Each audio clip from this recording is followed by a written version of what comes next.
Hi, my name is Mai Harrison. I'm a graduate of the University of South Florida, class of 1980. I currently serve as the Executive Director of Safety and Security for Gaylord International at National Harbor, Maryland. I started my law enforcement career at the University of South Florida as a parking patroller.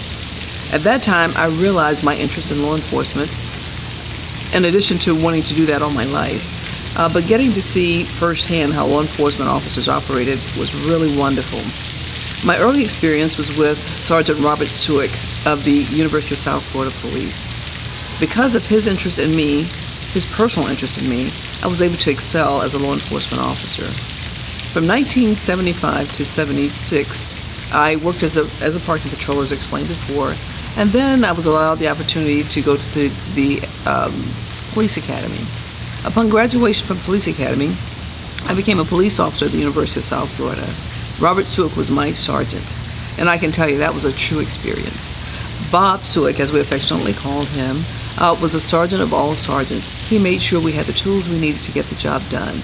He asked nothing of us that he was not willing to do of himself. And as I progressed through my law enforcement career, I never forgot that. When I started the University of South Florida, I was not a college graduate. I had my associate's degree. Bob took a personal interest and made sure I went to school, and I had the time to go to school. And I finished my bachelor's degree.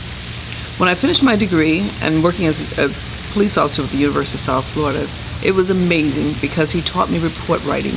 He taught me arrest techniques. He even went to the range with me every Saturday morning to make sure I shot well. Now I can share this story with you.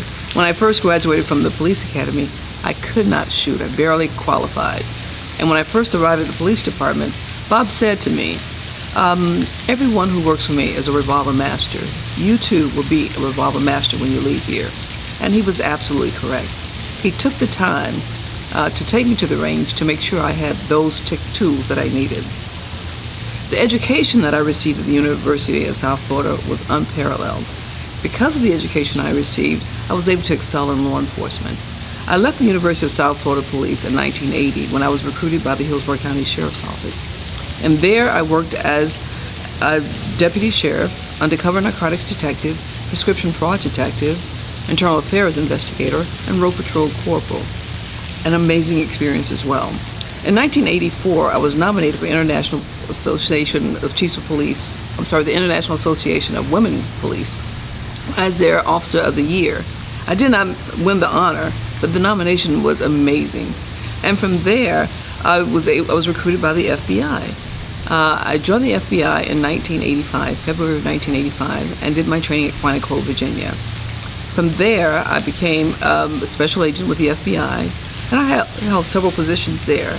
Special agent, supervisory special agent, unit chief, assistant special agent in charge, special agent in charge, and in 2004, I was named one of 3 African American females as a senior executive for the FBI.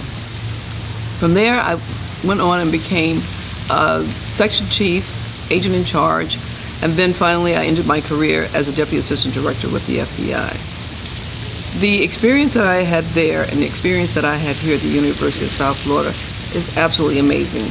And I can tell you this, one thing I learned from the University of South Florida was to reach for the moon and to know that if I landed among the stars, it was okay, so long as I was the very best that I could be. And I absolutely did that.